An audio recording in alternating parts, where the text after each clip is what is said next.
तो हम बात करेंगे इंटर स्टेट रिलेशन की। ठीक है, इंटर स्टेट रिलेशन से पहले हमने सेंटर स्टेट रिलेशन देख लिया है भाई। सेंटर और स्टेट के बीच में रिलेशन कैसा है वो हमने देख लिया। अब हम बात करेंगे स्टेट के बीच में आपस में रिलेशन कैसा है। सो अब इंटर स्टेट रिलेशन जो भी बहुत इंपॉर्टेंट है यार, है ना। इसके बाद हम पार्लियामेंट करेंगे जो कि सबसे इंपॉर्टेंट टॉपिक कहा जा सकता है, बिकॉज बहुत ज़्यादा क्वेश्चन आते हैं भाई उससे। सो स्टार्ट करते हैं भाई इंटर स्टेट रिलेशन के क्वेश्चन नंबर 1 से। Consider the following statement regarding water dispute. बहुत ज़्यादा न्यूज़ में रहता है भाई, खास करके तो जो तमिलनाडु और केरला के बीच में जो कावेरी का इशू है वो बहुत ज़्यादा न्यूज़ में रहता है। मतलब तमिलनाडु नहीं, तमिलनाडु मतलब केरला नहीं, तमिलनाडु और कर्नाटक का। ठीक है, तो इसीलिए बहुत ज़्यादा न्यूज़ में रहता है, इसीलिए यहाँ से क्वेश्चन आ सकते हैं यार। The Interstate Water Dispute Act of 1956 empowered the central government to set up a permanent tribunal for the adjudication of a dispute between two or more states in relation to the interstate or river valley। क्या ये statement सही है भाई? देखो, ये permanent tribunal नहीं है। पहली बात तो ये जो सही बोला कि भाई इंटरस्टेट वाटर डिस्प्यूट एक्ट जो है 1956 का, वो सेंट्रल गवर्नमेंट को एम्पावर करता है कि वो क्या करे, इंटरस्टेट एक ट्रिब्यूनल बनाए, बट वो एडहॉक होता है। ठीक है, परमानेंट नहीं होता, it is an ad hoc for temporary purpose. ठीक है, जब इसका काम खत्म तो ये भी खत्म। Regulation and development of interstate river and river valley fall under the concurrent list. देखो भाई, जो रेगुलेशन है इंटर स्टेट रिवर डेवलपमेंट है ना, इंटर स्टेट है, दो स्टेट के बीच में है, वो किस स्टेट का कंकरेंट लिस्ट में आएगा, समझ रहे हो? कौन सा स्टेट इस पर नियम बनाएगा? तो ये आप लॉजिक से भी सॉल्व करना, तो ये यूनियन लिस्ट के अंदर आता है ना, कंकरेंट लिस्ट के अंदर नहीं आता। बिकॉज सपोज करो एक स्टेट ये है, एक स्टेट ये है, तो ये दोनों इस पर नियम बना लेंगे क्या? हाँ, कंकरेंट लिस्ट पे कैसे होगा? यूनियन तो बना रहा है, चलो ठीक है, स्टेट दोनों क्या नियम बना लेंगे क्या? ना, सिर्फ और सिर्फ स्टेट यूनियन बनाएगा इसके अंदर नियम। Neither the Supreme Court nor any other court is having jurisdiction with respect to interstate water dispute। बिल्कुल सही बात है यार, आप समझना कि दो स्टेट के बीच में रिवर का डिस्प्यूट है ना, उसके बीच में उसमें इंपॉर्टेंट चीज़ है ये। इंपॉर्टेंट लोग गलती कर देते हैं, सोचते हैं यार सुप्रीम कोर्ट तो सब चीज़ में सुनवाई दे देती है, इस पर सुनवाई दे देगी। नहीं नहीं नहीं नहीं, सुप्रीम कोर्ट इसमें सुनवाई नहीं दे सकती। जो दो देश के बीच में जो रिवर है उसमें हमारे पास एक एडहॉक ट्राइब्यूनल बनता है, वही सुनवाई देगा। ठीक है, करेक्ट हमसे पूछा गया है, करेक्ट हो जाएगा यहाँ पे 3 ओनली बी हो जाएगा आंसर करेक्ट। क्वेश्चन नंबर 2 है which the following statement is are true about the all India services. हमको ऑल इंडिया सर्विसेज की बात करनी है। Officers of all India service are recruited and trained by the central government but work for the state government only. Extreme word है भाई कि state centre मतलब ये स्टेट गवर्नमेंट ओनली के लिए काम करते हैं ना। देखो ये सही है कि हाँ यार ये रिक्रूट करता है, इसको ट्रेन करता है central government, but they work for both the centre as well as state. Because state में कुछ समय तक काम करते हैं, उसको सेंटर में भी जा सकते हैं, सेंटर डिप्लॉयमेंट होता है। So this is incorrect, because cabinet secretary तो कौन बनता है? स्टेट में काम कर रहा है वो आदमी तो बनता है। They can be dismissed from the service only by the president. बिल्कुल सही बात है। आर्टिकल 311 बोलता है कि they are appointed and they are dismissed by the president. ठीक है, so this is correct. Any disciplinary action against this officer can only be taken by the state government. इनके खिलाफ कोई भी डिसिप्लिनरी एक्शन मतलब इम्पोजिशन ऑफ पेनल्टी की बात की जा रही है यहाँ पे, वो क्या स्टेट गवर्नमेंट ले सकता है ना, it can only be taken by the central government. Correct हमसे पूछा गया है, करेक्ट हो जाएगा बी 2 ओनली।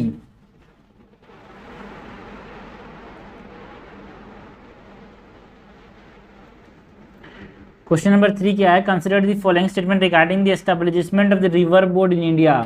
हमको रिवर बोर्ड के एस्टेब्लिशमेंट की बात करनी है। It is established bye the central government on the request of the state government. जो रिवर बोर्ड है उसको सेंट्रल गवर्नमेंट बनाती है क्या? स्टेट गवर्नमेंट के रिक्वेस्ट पे, बिल्कुल सही बात है। एंड हमारे पास आर्टिकल 262, देखो भाई हमारे पास जो इंटर स्टेट डिस्प्यूट है ना, उसके लिए कौन सा आर्टिकल है यार, है ना, मतलब जो इंटर स्टेट डिस्प्यूट नहीं बोलेंगे, जो इंटरस्टेट रिवर वाटर जो बनाते हैं ना भाई, वो आर्टिकल नंबर कौन सा है? 263। ठीक है, जो इंटरस्टेट काउंसिल्स बनते हैं 263 के अंदर बनते हैं। ठीक है, और यहाँ पे हमारे पास ये जो पूछा गया है रिवर बोर्ड जो बनता है भाई, है ना, जो रिवर बोर्ड बनता है वो कौन से आर्टिकल के अंदर बनता है? मतलब आर्टिकल 262 जो है ना वो इंटरस्टेट रिवर वाटर डिस्प्यूट के बारे में देखता है। It provides for what? Article 262 provide for what? The adjudication of dispute, that is interstate river water dispute, और ये सेंट्रल गवर्नमेंट बनाती है स्टेट गवर्नमेंट के रिक्वेस्ट पे। The legislative assembly of the concerned state passes a resolution to form a river board which must be passed by a special majority। ना, ये special majority से पास होता है क्या? ना, क्योंकि जो रिवर बोर्ड एक्ट है ना, it is enacted bye the parliament, जिससे क्या होता है, रिवर बोर्ड बनता है। इसको जो है रिवर जो स्टेट है ना वो पास नहीं कर सकता resolution to establish a river board. Okay, तो legislative assembly of the concern state passes a resolution to form a river board है, गलत है भाई। रिवर बोर्ड को बनाने के लिए जो पार्लियामेंट है ना वो रेजोल्यूशन पास करता है to form a river board under article 262। The River Board Act provides for the establishment of the River Board for the regulation and development of interstate river and river value। बिल्कुल सही बात है, जो 1956 में आया था। करेक्ट हमसे पूछा कर जाएगा C 1 and 3 only.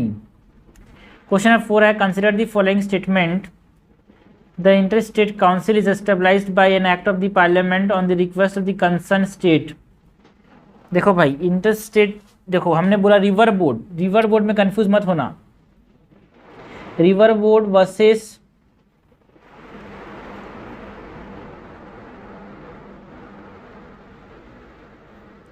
Interstate council. देखो जो इंटरस्टेट काउंसिल था ना भाई, है ना, जो इंटरस्टेट काउंसिल है उसको प्रेसिडेंट बनाता है, ठीक है, और जो रिवर बोर्ड है उसको पार्लियामेंट बनाता है, ठीक है। So this is incorrect, request पे बनाते हैं, ये गलत है। और जो सेंट्रल गवर्नमेंट है वो बनाती है रिवर बोर्ड को on the request of the state. तो ठीक है ना, तो यहाँ पे ये रिक्वेस्ट की बात हो रही है, तो स्टेट रिक्वेस्ट करता है, बिल्कुल सही है, स्टेट रिक्वेस्ट करता है, नहीं करता है।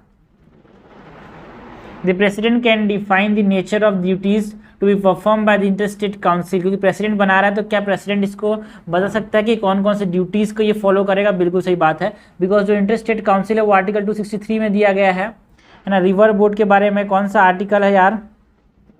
262, एंड इंटरस्टेट काउंसिल के 263। The parliament assign the duties to the interstate council and provide the guidelines which it has to follow while performing the duties. देखो भाई, पार्लियामेंट इसको असाइन नहीं कर सकता फंक्शन। हमने बोला कि भाई जब इसको प्रेसिडेंट बना रहे तो पार्लियामेंट कैसे असाइन करेगा फंक्शन? प्रेसिडेंट करेगा। The president can establish an interstate council if at any time it appears to him that the public interest would be serve. बिल्कुल सही है। इनकट हमसे पूछा है, इनकट हो जाएगा 1 and 3, आंसर हो जाएगा ए। क्वेश्चन नंबर 5 है, the duties specified and assigned in the constitution to the interstate council are. जो इंटरस्टेट काउंसिल है, इंटरस्टेट काउंसिल अंडर आर्टिकल 263 है ना, जो ड्यूटीज़ हैं कॉन्स्टिट्यूशन के अंदर वो क्या क्या हैं? Enquiring into and advising upon dispute विच में राइज बिटवीन स्टेट्स। जो बिटवीन स्टेट्स जो डिस्प्यूट्स हो रहे हैं उनको देखना इसका काम है, उनको देखना इसका काम है। ये बिल्कुल सही है क्या? बिल्कुल सही है। Investigating and discussing subject in which the state have a common interest. बिल्कुल सही बात है, ये भी जो स्टेट में कॉमन इंटरेस्ट है अगर उसमें, तो इसको ध्यान से देखना, ये इंटरस्टेट काउंसिल का काम है। और इंटरस्टेट काउंसिल को कौन बनाता है भाई? प्रेसिडेंट। रिवर बोर्ड को parliament. Deliberating upon other matters of general interest to the state as may be referred to by its chairman. देखो भाई, जो अदर मैटर्स है ना उसको ये नहीं देखता, ठीक है, ये कॉन्स्टिट्यूशन के अंदर नहीं बोला गया है कि जो अदर मैटर्स हैं कोई भी जो चेयरमैन बोले उसको तुम देखो। कि हमसे पूछा कि कॉन्स्टिट्यूशन में क्या क्या स्पेसिफाई किया गया है। Making recommendation upon any such subject and particularly for the better coordination of policies and action on it.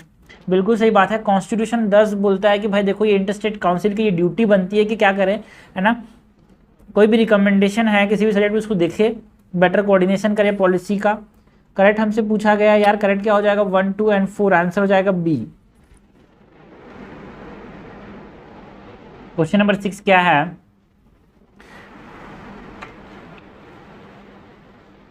Question number 6 है द इंटरस्टेट काउंसिल। तो इंटरस्टेट काउंसिल के बारे में आर्टिकल नंबर 263 है भाई। इंटरस्टेट रिवर डिस्प्यूट के बारे में 262 है। Interstate council function to inquire and advise upon the interstate dispute is supplement to Supreme Court, complementary to Supreme Court, binding on the disputed parties advisory nature. तो बहुत अच्छा question है यार, है ना, सारे कॉन्सेप्ट इस तरह से क्लियर हो जाते हैं। तो क्या ये सप्लीमेंट्री है सुप्रीम कोर्ट का मतलब? सुप्रीम कोर्ट के बाद ये काम करता है ना, सुप्रीम कोर्ट के कम्प्लीमेंट्री है। सुप्रीम कोर्ट काम नहीं करेगा इसमें, इसमें कौन काम करेगा? इंटरस्टेट काउंसिल काम करेंगे, इंटरस्टेट काउंसिल काम करेंगे। And it is binding on disputed parties, no ये बाइंडिंग नहीं है, ये एक एडवाइजरी नेचर का होता है। तो करेक्ट हमसे पूछा गया, क्या हो जाएगा 2 और 4, आंसर हो जाएगा डी। क्वेश्चन नंबर 7 है, with reference to the interstate council consider the following statement, the recommendation for the establishment of a permanent interstate council was made by the Sarkaria commission. एक परमानेंट इंटरस्टेट काउंसिल बनाने की बात क्या Sarkaria commission ने की थी? बिल्कुल सही बात है, बिकॉज हमारे पास जो अभी जो इंटरस्टेट काउंसिल है वो कैसा है, देखो भाई हमने देखा था एक क्वेश्चन में कि जो इंटरस्टेट काउंसिल्स होते हैं, मतलब जो वाटर डिस्प्यूट एक्ट है उसमें जो ट्रिब्यूनल्स होते हैं वो एडहॉक होते हैं, बट जो हमारा जो अभी इंटरस्टेट काउंसिल्स है वो परमानेंट नहीं होते हैं, कुछ समय के लिए होते हैं, अपना काम करके चले जाते हैं। बट ये परमानेंट बनाओ, ऐसा किसने बोला था? सरकारिया कमीशन ने बोला था, जो कि 1983 से लेकर 87 तक सेंट्रल स्टेट रिलेशन पे सरकारिया कमीशन बना था। Sarkaria commission recommended that in order to differentiate the interstate council from other bodies it must be called an inter governmental council. बिल्कुल सही बात है, बाकी काउंसिल्स को डिफरेंशिएट करने के लिए इंटर गवर्नमेंटल काउंसिल का नाम देना चाहिए इसको। तो करेक्ट हमसे पूछा, करेक्ट जाएगा बोथ 1 और 2। क्वेश्चन नंबर 8 है, it is established under article 263 as a recommendatory body. 263 के अंदर क्या बनता है भाई? इंटरस्टेट काउंसिल बनता है। हमसे क्या पूछा गया? इंटरस्टेट काउंसिल के बारे में पूछा गया है। बिल्कुल सही बात है, आर्टिकल भी इंपॉर्टेंट है। और इंटरस्टेट रिवर वाटर डिस्प्यूट के लिए 262, दोनों में कंफ्यूज मत होना। In the absence of prime minister the council is presided bye the home minister. देखो भाई इंटरस्टेट काउंसिल के हमने कंपैरिजन किया था, इंटरस्टेट काउंसिल के जो हेड होते हैं वो कौन होते हैं भाई, है ना? इंटरस्टेट काउंसिल के जो हेड होते हैं वो कौन होते हैं, है ना? इंटरस्टेट काउंसिल के जो चेयरमैन हैं ये प्राइम मिनिस्टर होते हैं। एंड रिवर बोर्ड के जो हेड होते हैं वो कौन होते हैं भाई, है ना? जो रिटायर्ड सुप्रीम कोर्ट जजेस होते हैं ना, वो इसके हेड होते हैं, ठीक है। तो यहाँ पे हमसे क्या पूछा गया है कि अगर प्राइम मिनिस्टर एब्सेंट है तो क्या होम मिनिस्टर इसको प्रिसाइड करेगा? देखो home minister is the chairperson of the zonal councils, ठीक है। तो ऐसा नहीं है भाई, प्राइम मिनिस्टर के एब्सेंस में कोई भी जो यूनियन मिनिस्टर के जिसी कैबिनेट रैंक होगी ना उसको ये नॉमिनेट कर सकता है। Prime minister can nominate a cabinet minister का rank,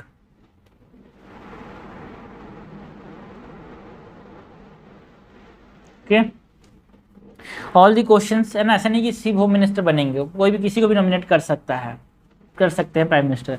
all the questions coming up from the consideration of the council are decided by consensus. जो भी क्वेश्चन आ रहे हैं काउंसिल से वो सबके सहजबूती से, सहमता से, कंसेंसस से डिसाइड होगा। बिल्कुल सही बात है। The quorum of the council consist of 10 members, बिल्कुल सही बात है। इंक्लूडिंग द चेयरपर्सन, याद रखना इंक्लूडिंग द चेयरपर्सन हमारे पास क्या होना चाहिए? 10 मेंबर्स के कम से कम लोग होने चाहिए, तभी जाके हमारे पास मीटिंग ऑफ द काउंसिल जो इंटरस्टेट काउंसिल है इसके चेयरमैन पर्सन PM होते हैं, तभी जाके हमारे पास ये मीटिंग चालू हो पाएगी। आर्टिकल 263 के साथ ये डील करता है। करेक्ट हमसे पूछा गया 1, 3 और 4, आंसर हो जाएगा बी। क्वेश्चन नंबर 9 है, with reference to the north eastern council consider the following statement. देखो भाई अभी नॉर्थ ईस्टर्न काउंसिल की बात की जा रही है, इंटरस्टेट काउंसिल की बात नहीं की जा रही है। The north eastern council was recently created by an executive order of the central government. देखो भाई जो नॉर्थ ईस्टर्न काउंसिल है वो नॉर्थ ईस्टर्न काउंसिल एक्ट से बना है, नॉर्थ ईस्टर्न काउंसिल एक्ट से बना है 1971 में, ठीक है।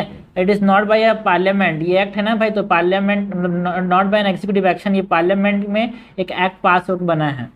Prime minister is the chairman of the north eastern council to ensure critical infrastructure development. देखो भाई इसके जो चेयरपर्सन है वो कौन है?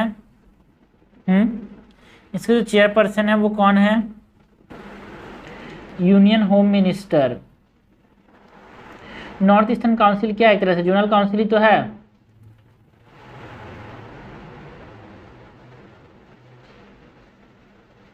ओके।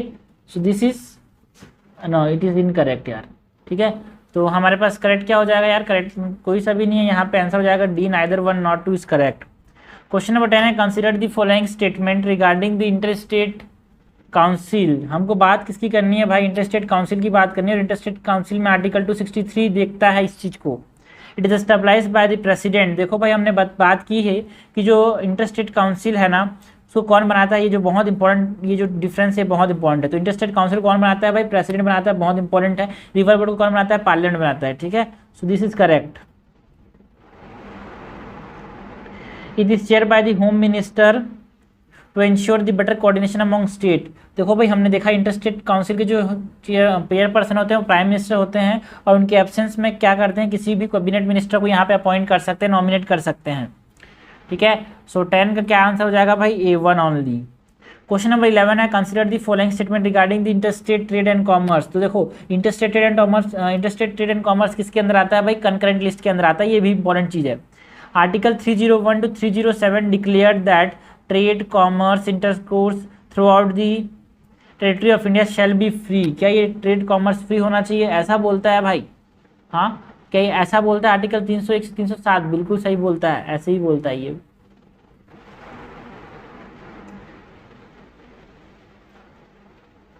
और ये भी बोलता है 301 की जो स्टेट है ना भाई वो क्या कर सकता है, कुछ तरह से रीजनेबल रेस्ट्रिक्शन इम्पोज कर सकता है, लेकिन उसका प्रायर रिकमेंडेशन चाहिए भाई प्रेसिडेंट का, किसी भी बिल को इंट्रोड्यूस करना है स्टेट के अंदर। तो part 10 of the constitution deal with the trade commerce and intercourse with in the territory of India. No, it is not part 10 यार, it is part number 13। Part 10 तो बच्चे को पता है भाई, deals with what, schedule and tribal areas. Schedule number 10 नहीं है, part number 10 है, याद रखना। ओके, दिस इज इनकरेक्ट, हमसे करेक्ट पूछा गया है, करेक्ट हो जाएगा A1 ओनली। क्वेश्चन नंबर 12 है, with reference to the interstate council, इसके बारे में आर्टिकल 263 बात करता है। The interstate council meet only once time a year. क्या ये साल में एक ही बार मिलता है भाई? No, at least thrice a year, at least 3 बार इसको मिलना जरूरी है भाई, ठीक है। This meetings take place in closed room and can not be recorded in camera to maintain secrecy of information. देखो भाई ये क्लोज रूम में नहीं होते भाई, ये सारे मीटिंग्स जो होते हैं उसको कैमरा में रिकॉर्ड किया जाता है यार, ठीक है। And the chairman does not have the veto power. और इसको इंक्वायर करना, इस पर एडवाइस देना, डिस्प्यूट पे किसका काम है, स्टेट का काम है, ठीक है। तो हमसे करेक्ट पूछा गया है, करेक्ट हमारे पास क्या हो जाएगा, करेक्ट कोई सा भी नहीं है, तो आंसर क्या हो जाएगा, आंसर हो जाएगा D। ओके, क्वेश्चन नंबर 13 देखते हैं यार। क्वेश्चन नंबर 13 क्या है, which of the following bodies are chaired by the chief minister of state on rotational basis. हमसे पूछा गया है ना, इनमें से कौन से बॉडीज हैं जिसको चेयरपर्सन जिसके कौन होते हैं, चीफ मिनिस्टर्स होते हैं, बट रोटेशनल बेसिस में। एक बार इस स्टेट का चीफ मिनिस्टर उसका हेड होगा, एक बार दूसरे स्टेट का चीफ मिनिस्टर उसका हेड होगा। जैसे रोटेशनल बेसिस में चेयरपर्सन होते हैं किस किस काउंसिल के, ये हमसे पूछा गया किस किस बॉडीज के ऐसी चीज़ें हैं। तो नीति आयोग गवर्निंग काउंसिल जो है ना, नीति आयोग गवर्निंग काउंसिल जो है उसके जो चेयरपर्सन होते हैं वो प्राइम मिनिस्टर होते हैं। इसमें कोई भी प्राइम मिनिस्टर मतलब कोई भी जो चीफ मिनिस्टर है वो यहाँ पे रोटेट हो गए, यहाँ पे चेयरपर्सन नहीं बनते। जोनल काउंसिल, देखो भाई जोनल काउंसिल में हमारे जो चेयरपर्सन है मैंने बता दिया भाई कौन है, यूनियन मिनिस्टर जो होते हैं जोनल काउंसिल के यहाँ पे हेड होते हैं, है ना। उसके बाद तीसरा है इंटरस्टेट काउंसिल। देखो भाई मैंने फिर बताया कि इंटरस्टेट काउंसिल के जो हेड होते हैं वो कौन होते हैं, प्राइम मिनिस्टर होते हैं यार, ठीक है। तो करेक्ट हमसे पूछा है, करेक्ट तो कोई सा भी नहीं है यहाँ पे, ठीक। हमने बताया कि इंटरस्टेट काउंसिल में अगर एब्सेंट हो गए प्राइम मिनिस्टर तो उनके एब्सेंस में किसी भी कैबिनेट रैंक के मिनिस्टर को यहाँ पे अपॉइंट कर सकते हैं वो। क्वेश्चन नंबर 14 है, consider the following statement the interstate water dispute. अब बात करो, देखो इंटरस्टेट वाटर डिस्प्यूट के बारे में कौन सा आर्टिकल डील करता है, 262, और इंटरस्टेट काउंसिल्स के बारे में 263। The Interstate Water Dispute Act of 1956 provide for the establishment of the River Board for the regulation of interstate river water। देखो भाई जो रिवर बोर्ड है ना वो रिवर बोर्ड एक्ट के अंदर बनते हैं यार, ठीक है ना। रिवर बोर्ड जो है ना रिवर बोर्ड एक्ट के अंदर बनते हैं, ठीक है, जो कि 1956 में आया था। और रिवर बोर्ड को कौन बनाता है? पार्लियामेंट बनाता है।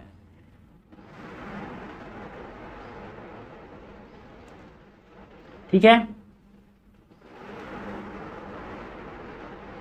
लेकिन कब? जब स्टेट रिक्वेस्ट करेगा तब। This is incorrect. River board के बारे में, रिवर बोर्ड ना इंटरस्टेट, देखो जो इंटरस्टेट वाटर डिस्प्यूट एक्ट है ना, इसमें ट्राइब्यूनल बनता है भाई, ट्राइब्यूनल है ना, सुप्रीम कोर्ट में नहीं जाता ये मैटर, ठीक है, इसमें ट्राइब्यूनल बनता है जो कि टेम्पररी बेसिस में बनता है। The river board is establish by the state government on the request of the central government. ना भाई, इसको कौन एस्टेब्लाइज करता है? मैंने बोला पार्लियामेंट एस्टेब्लाइज करता है यार, on the recommendation of the state government. इनकट हमसे पूछा गया यार, इनकट तो दोनों हैं, आंसर हो जाएगा सी। 15 है with reference to interstate trade consider the following statement. हमको क्या पूछा गया है? जो इंटरस्टेट ट्रेड है उसके बारे में पूछा गया है। Trade restriction can be imposed by the parliament to safeguard public interest. बिल्कुल सही बात है यार, पब्लिक इंटरेस्ट को देखते हुए ट्रेड रेस्ट्रिक्शन को इम्पोज कर सकता है क्या पार्लियामेंट? बिल्कुल सही बात है, पब्लिक के लिए पार्लियामेंट तो कुछ भी कर सकता है। State legislature can not impose reasonable restriction on the freedom afforded by 301। अभी हमने देखा भाई 301 से लेके 307 में बताता है किसके बारे में? इंटरस्टेट ट्रेड के बारे में। और जहाँ पे मैं आपको बताया कि भाई स्टेट जो है ना रीजनेबल रेस्ट्रिक्शन यहाँ पे इम्पोज कर सकता है, बट हाँ प्रायर रिकमेंडेशन चाहिए, है ना।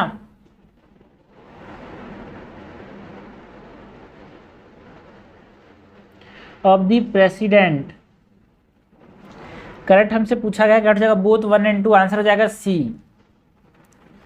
ना। क्वेश्चन नंबर 16 है भाई, consider the following pair regarding the interstate water dispute. And interstate water dispute के बारे में कौन सा आर्टिकल देखता है भाई? 262 देखता है। And this interstate water dispute act of 1956, interstate water dispute act of 1956 ये क्या करता है भाई? ये ट्राइब्यूनल बनाने की बात करता है। और ये कैसा होता है? एड हॉक होता है। कावेरी डिस्प्यूट किस किस के बीच में है? कर्नाटक एंड तमिलनाडु, बिल्कुल सही बात है। नर्मदा इशू किसके बीच में है? राजस्थान और मध्य प्रदेश के बीच में है क्या? ये भी सही बात है। नर्मदा महाराष्ट्र के बीच में है कि नर्मदा राजस्थान के बीच में है? राजस्थान और मध्य प्रदेश के बीच में है नर्मदा इशू। गोदावरी इशू किसके बीच में है? महाराष्ट्र एंड आंध्र प्रदेश के बीच में है, बिल्कुल सही बात है। करेक्ट हमसे पूछा गया है यार, करेक्ट हमारे पास तीनों है, आंसर हो जाएगा डी, सही आंसर हो जाएगा सी, तीनों। क्वेश्चन नंबर 17 है, consider the following statement with reference to zonal council. सबसे इंपॉर्टेंट चीज क्या है? जोनल काउंसिल जो होते हैं, हमारे पास 5 जोनल काउंसिल हैं भाई, और इसके चेयरपर्सन कौन होते हैं? Home minister. The zonal council are the statutory bodies established by the state reorganisation act of 1956 including the eastern council. देखो भाई, इंक्लूडिंग नहीं है। देखो भाई, जब स्टेट रिऑर्गेनाइजेशन एक्ट हुआ था ना, तो उस समय हमारे पास कितने जोनल काउंसिल बने थे? 4, ठीक है, नॉर्थ, सेंट्रल, वेस्ट और साउथ। बट जो नॉर्थ ईस्टर्न काउंसिल है ना, वो नॉर्थ ईस्टर्न काउंसिल एक्ट के थ्रू बना था, है ना। नॉर्थ ईस्टर्न काउंसिल एक्ट जो था ना, उसके थ्रू बना था 1971 में। सो this is first statement is incorrect. The prime minister is the common chairperson of all zonal council. मैंने बात कर चुकी भाई, बार बार बताया कि होम मिनिस्टर इसके चेयरपर्सन होते हैं। It help in arresting the growth of acute state consciousness, regionalism, lingualism, particularistic trends, बिल्कुल सही बात है। इन चीज़ों को यहाँ पे ये क्या करता है? अरेस्ट करता है कि भाई जो हम एक पर्टिकुलर देश बना लेंगे ऐसे अगर तोड़ फोड़ के, तो उस चीज़ों को यहाँ पे ये एड्रेस करता है ना। करेक्ट हमसे पूछा गया, करेक्ट हो जाएगा D3 ओनली। ओके, तो ये हमने कवर किए भाई interstate river water interstate relations की, ठीक है। तो बहुत इंपॉर्टेंट है सेंटर रिलेशन, इंटरस्टेट रिलेशन हमेशा क्वेश्चन रहता है और दिमाग में 2 3 4 चीज़ें ही रहती हैं भाई। Interstate council, zonal council, interstate river water dispute, यही बेसिक चीज़ें हैं जो कि बार बार इसके प्रोविजंस को हमको रिवाइज करना है, ठीक है।